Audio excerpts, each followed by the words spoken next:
ശ്രീ ഷൈജു ആൻ്റണി, നോക്കൂ, ഇവിടെ RSSൻ്റെ തന്നെ ഒരു പ്രൊജക്റ്റാണ് ഈ ക്രിസ്ത്യൻ ഔട്ട്റീച്ച് എന്നുള്ളത്. RSS നേതാക്കൾ സിറോ മലബാർ സഭാ നേതൃത്വത്തെ നേരിട്ട് കണ്ട് ചർച്ച നടത്തിയ സംഭവം നടന്നിട്ട് 2-3 വർഷമേ ആയിട്ടുള്ളൂ. മറ്റൊന്ന്, സിറോ മലബാർ സഭയിൽ നിന്ന് തന്നെയാണ് ഈ കാസ പോലുള്ള എക്സ്ട്രീമിസ്റ്റ് എലമെൻറ്റ്സ് ഉണ്ടായിട്ടുള്ളത്. മറ്റൊന്ന്, ഓർത്തഡോക്സ് സഭയിൽ നിന്നുള്ള ചില നേതാക്കളുടെ പിന്തുണയോടുകൂടി അടൂർ നഗരസഭ ഭരിക്കുന്നതും BJP-യോടൊപ്പം ഭരിക്കുന്നതും നാം കണ്ടാണ്. BJP-യിലേക്ക് അവരെ എന്താണ് പറയുക, അവരെ അങ്ങോട്ട് അയച്ച BJP-യുടെ ഭാഗമാക്കി BJP-യിൽ നിന്ന് മത്സരിപ്പിച്ച് ജയിപ്പിച്ച് അടൂർ നഗരസഭയിലൊക്കെ വിജയിക്കുന്ന അവസ്ഥയുമുണ്ടായി BJP.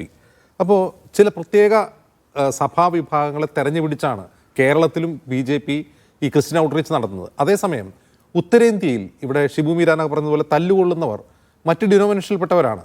പ്രത്യേകിച്ചും ലാറ്റിൻ റീത്തിൽപ്പെട്ട ആളുകൾ, പൊന്തിക്കോസ്ത് വിഭാഗങ്ങൾ, പ്രൊട്ടസ്റ്റന്റുകാർ, ഇവരൊക്കെയാണ് വ്യാപകമായി ആക്രമിക്കപ്പെടുന്നത്. അപ്പോൾ ഇത് ഞങ്ങൾക്ക് നേരെയും വരുന്നു എന്ന് ഈ സിറിയൻ വിഭാഗം തിരിച്ചറിയുന്ന ഒരു ചരിത്ര മുഹൂർത്തമാണോ ഇത്, ഷൈജു ആൻ്റണി? അജിംസെ, ഇത് തിരിച്ചറിയണമായിരുന്നെങ്കിൽ നേരത്തെയൊക്കെ തന്നെ തിരിച്ചറിയാനായിട്ട് ഒത്തിരിയേറെ ഓപ്പർച്യൂണിറ്റീസ് ഉണ്ടായിരുന്നു. എനിക്ക് തോന്നുന്നത് സീറോ മലബാർ സഭയിലുള്ളവർ തന്നെ ഇതിനു മുമ്പ് ആക്രമിക്കപ്പെട്ടിട്ടുണ്ട്. ആ സമയത്തൊന്നും ഇവരത് തിരിച്ചറിഞ്ഞിട്ടില്ല. പിന്നെ അജിംസ് നേരത്തെ പറഞ്ഞ RSSൻ്റെ ക്രിസ്ത്യൻ ഔട്ട്റീച്ച് എന്ന് പറഞ്ഞില്ലേ, അത് ക്രിസ്ത്യൻ ഔട്ട്റീച്ച് എന്ന് പറയുന്നതിനേക്കാൾ നല്ലത് ബിഷപ്പ് ഔട്ട്റീച്ച് എന്ന് പറയുന്നതല്ലേ നല്ലത്. അവർ യഥാർത്ഥത്തിൽ ശ്രമിച്ചത് ബിഷപ്പുമാരെ പോയി കാണുക എന്നുള്ളതാണ്. പക്ഷെ അവർക്ക് തിരിച്ചറിയാൻ പറ്റാത്തൊരു കാര്യം ഉണ്ടായിരുന്നു. എല്ലാ ബിഷപ്പുമാർക്കും ഓരോ വോട്ടേ ഉള്ളൂ, ഒന്നിൽ കൂടുതൽ വോട്ടില്ല. ബിഷപ്പുമാരല്ല ഇവിടുത്തെ ഒരു അഭിപ്രായ രൂപീകരണം നടത്തുന്നത്.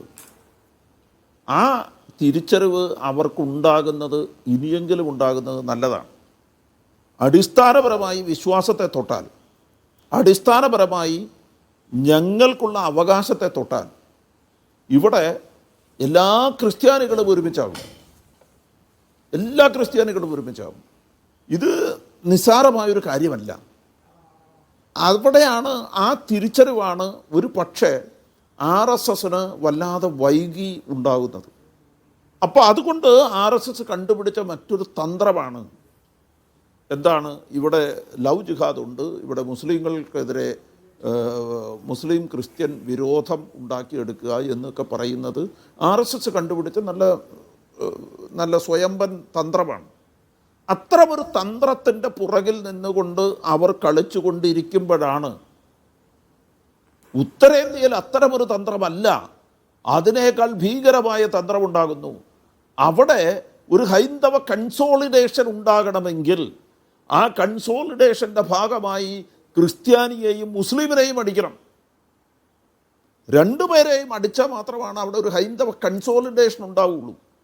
അങ്ങനെ ഒരു ഹൈന്ദവ കൺസോളിഡേഷൻ ഉണ്ടായാൽ മാത്രമാണ് അതിൻ്റെ പേരിൽ ഓരോ ജന്മിമാരുടെയും കീഴിലുള്ള 100 കണക്കിന് ആദിവാസികളെ കൊണ്ട് അവർ പറയുന്നിടത്ത് വോട്ട് കുത്തിക്കാൻ കഴിയും.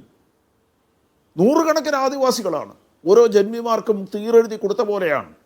അവരിൽ നിന്നത് പുറത്തേക്ക് പോകുമ്പോൾ ഉണ്ടാകുന്ന ഒരു വിമ്മിഷ്ടം ഭയങ്കരമാണ്. അപ്പോൾ ഈ ട്രൈബൽ ആളുകളെ അവരുടെ ഒരു സ്വന്തം വോട്ട് ബാങ്കായി ഉപയോഗിച്ചു കൊണ്ടിരിക്കുന്ന ഛത്തീസ്ഗഡിലെ ഒരു BJP രാഷ്ട്രീയത്തിന്, ആ രാഷ്ട്രീയത്തിനെ പിടിച്ചു നിർത്താൻ ക്രിസ്ത്യാനികളെ ആക്രമിക്കുകയല്ലാതെ മറ്റു മാർഗമില്ല എന്നൊരവസ്ഥ ഉണ്ടാകുന്നു. നിങ്ങൾ ആലോചിച്ച് നോക്കണം, ഇവിടെ 2 ട്രൈബൽ ഗേൾ അല്ലെങ്കിൽ 2-3 പേർ ഒരു ആദിവാസി കോളനിയിൽ നിന്ന് പുറത്തു വന്ന് മറ്റൊരു സ്ഥലത്ത് ജോലി ചെയ്യുന്നു. ഇവർക്ക് എങ്ങനെ സഹിക്കാൻ പറ്റുമെന്നായി പറയണത്? ജ്യോതി ശർമ്മയ്ക്കൊന്നും സഹിക്കാൻ പറ്റുന്നില്ല. എന്തുകൊണ്ടാണ്? അത് അവിടുത്തെ ഒരു ജന്മിമാരുടെ കീഴിലുള്ള ഒരു സംഘം ആളുകൾ, അടിമകളെ പോലെ തൊഴിലെടുപ്പിക്കുന്ന ആളുകളെയാണ് ഇവർ കൂടുതൽ വിദ്യാഭ്യാസം നൽകി, കൂടുതൽ പരിശീലനം നൽകി, അവർക്ക് അവരുടെ അവകാശങ്ങളെക്കുറിച്ച് ബോധവൽക്കരണം നടത്തി അവർ പഠിപ്പിക്കുന്നത്. അതുകൊണ്ടാണ് ഈ വ്യത്യാസം ഉണ്ടാകുന്നത്. അടിസ്ഥാനപരമായി ജാതിയാണ് പ്രശ്നം. അടിസ്ഥാനപരമായി ജാതിയാണ് പ്രശ്നം. കുറേ കാലങ്ങളോളം സീറോ മലബാർ സഭയിലെ വിശ്വാസികളെ നിങ്ങൾ ആദ്യ ബ്രാഹ്മണന്മാർ പണ്ട് ജാതി മാറിയതാണ്, ക്രിസ്ത്യാനിയായതാണ് എന്നവരെ വിശ്വസിപ്പിച്ചു. അപ്പോൾ നമ്മളൊക്കെ ഏതാണ്ട് ഒരു മേൽത്തട്ടിലുള്ള വിശ്വാസികളെ പോലെ ഇങ്ങനെ ഇരുന്നു.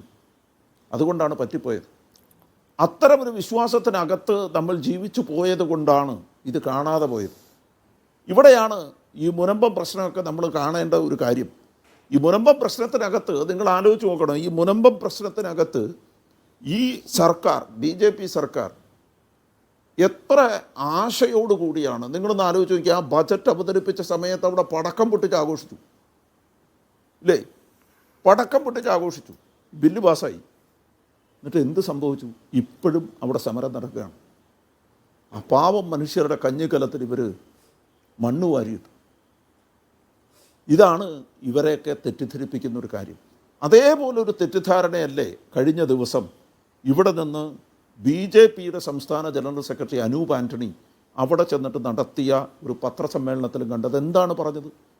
ആ പത്രസമ്മേളനത്തിൽ ഇരിക്കുമ്പോൾ എതിർഭാഗത്തിരിക്കുന്ന മാധ്യമപ്രവർത്തകർ ഇദ്ദേഹത്തോട് ചോദിക്കുന്നുണ്ട്, നാളെ ഇവർക്ക് ജാമ്യം കിട്ടുമോ?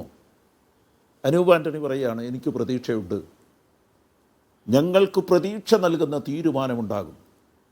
എന്താണ് ഞങ്ങൾക്ക് പ്രതീക്ഷ നൽകുന്ന തീരുമാനം? അവർക്ക് ജാമ്യം കിട്ടില്ല എന്നുള്ളതാണ്. അവർക്ക് ജാമ്യം കിട്ടില്ല എന്നുള്ളതാണ് അവർക്ക് പ്രതീക്ഷ നൽകുന്ന തീരുമാനം. ഞങ്ങൾക്ക് പ്രതീക്ഷ നൽകുന്ന തീരുമാനം ഉണ്ടാകും. രണ്ടാം ദിവസം സെഷൻസ് കോടതി പോകുന്നു.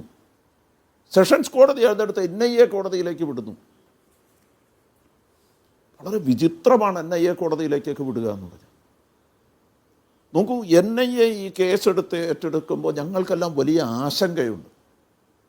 ഞങ്ങളുടെ ആ പാവം കന്യാസ്ത്രീമാർ, ഇവിടുത്തെ BJPയുടെ സംസ്ഥാന പ്രസിഡന്റിന് പോലും അവർ പാവങ്ങളായിരുന്നു, അവർ നിരപരാധികളായിരുന്നു എന്ന് തിരിച്ചറിഞ്ഞ ആ കന്യാസ്ത്രീമാർ, സകല വിവരവും ബോധമുള്ള സകല മനുഷ്യരും തിരിച്ചറിഞ്ഞ ആ കന്യാസ്ത്രീമാർ ഈ NIAയുടെ അന്വേഷണം നടക്കാൻ വേണ്ടി കാലങ്ങളോളം ജയിലിൽ കിടക്കണമെന്നാണോ പറയുന്നത്? എന്താ സംഭവിക്കാൻ പോകുന്നത്? ഞങ്ങൾക്ക് വലിയ ആശങ്കയുണ്ട്, വലിയ ആശങ്കയുണ്ട്. ഇത്രയും വലിയ രാജ്യവ്യാപകമായ ഈ പ്രതിഷേധമുണ്ടായിട്ടും എത്ര കാർക്കശ്യത്തോടു കൂടിയാണ് അവിടെയുള്ള ആ മുഖ്യമന്ത്രി പറഞ്ഞത്. കാരണം ആ മുഖ്യമന്ത്രിക്ക് ബജ്രംഗ് ദൾ എന്ന ആൾക്കൂട്ടത്തെ പിണക്കാനാവില്ല. ആ ആൾക്കൂട്ടമാണ് അവിടെ സകലതും നിയന്ത്രിക്കുന്നത്. ആ ആൾക്കൂട്ടത്തിൻ്റെ മുമ്പിൽ പോലീസ് അധികാരികൾ പോലും നിഷ്ക്രിയരാണ്, അവർ നിഷ്പ്രഭമായി പോവുകയാണ്. അത് വല്ലാത്ത അപകടമുണ്ടാക്കും. ആൾക്കൂട്ടത്താൽ നിയന്ത്രിക്കപ്പെടുന്ന ഒരു സംസ്ഥാനം എന്ന് പറയുന്നത് ഇന്ത്യക്ക് തന്നെ അപമാനമാണ്. ഇത് ഇവിടെ കൊണ്ട് തീരില്ല ജിംസെ. ഞാൻ പറയണത് എന്താണെന്ന് വെച്ചാൽ, ഇതിപ്പോൾ കേരളത്തിൽ ഈ പ്രതിഷേധങ്ങളുണ്ടായി, ഇന്ത്യയിൽ ഈ പ്രതിഷേധങ്ങളുണ്ടായി, ഇതിവിടെ കൊണ്ട് തീരും എന്ന് കരുതരുത്. കുറച്ച് നാളുകൾക്ക് മുമ്പാണ് വത്തിക്കാനിൽ നിന്ന് വത്തിക്കാൻ്റെ വിദേശകാര്യ സെക്രട്ടറി ഇവിടെ വന്ന് ജയശങ്കറുമായി സംസാരിച്ചത്. ജയശങ്കറുമായി സംസാരിച്ചപ്പോൾ മാർപ്പാപ്പയെ ഇവിടെ കൊണ്ടുവരുന്ന കാര്യത്തെക്കുറിച്ചാണ് ചർച്ച നടത്തിയതെങ്കിലും വത്തിക്കാൻ പ്രതിനിധി ഉയർത്തിയ ഒരു പ്രധാന പ്രശ്നം ഇന്ത്യയിൽ ക്രിസ്ത്യാനികൾ ആക്രമിക്കപ്പെടുന്നു എന്നുള്ളതാണ്. അത്ര നിസ്സാര കാര്യമല്ല. അപ്പോൾ അതുകൊണ്ട് ഞാൻ പറഞ്ഞത്, ഇതൊരു അന്താരാഷ്ട്ര തലത്തിലേക്ക് വളർന്നാൽ അത്ഭുതപ്പെടാനില്ല.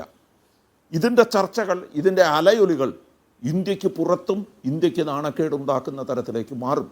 ഇന്ത്യയിൽ ഇതുപോലൊരു സംസ്ഥാനമുണ്ടെന്ന് ലോകത്തെ കേട്ടുകേൾവിയില്ലാത്തവണ്ണം കന്യാസ്ത്രീകളുടെ വേഷം കണ്ടാൽ ഹാലിളകുന്ന ഒരു സംസ്ഥാനമുണ്ട്.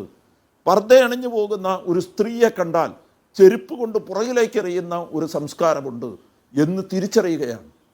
കന്യാസ്ത്രീകളെ വളഞ്ഞിട്ട് ആക്രമിക്കുന്നു, പർദ്ദ അണിഞ്ഞു പോകുന്ന സ്ത്രീകളെ പുറകിൽ നിന്ന് ചെരുപ്പ് കൊണ്ട് വലിച്ചെറിയുന്നു. അതേ സമയത്ത് ദിഗംബര സന്യാസികൾക്ക് പോലീസ് കാവൽ നിൽക്കുന്നു. പോലീസ് കാവലോടെ ദിഗംബര സന്യാസികൾ മെയിൻ റോഡിലൂടെ നടക്കുന്നു. ഇതെല്ലാം ഇന്ത്യയുടെ വിവിധ തരം കാഴ്ചകളായി പുറത്തു വന്നാൽ അത്ഭുതകരമാം വിധം ഇന്ത്യക്ക് തലകുനിച്ച് നിൽക്കേണ്ടി വരും. ശരി, നമ്മളൊക്കെ ഈ രാജ്യത്തിൻ്റെ മക്കളാണ്.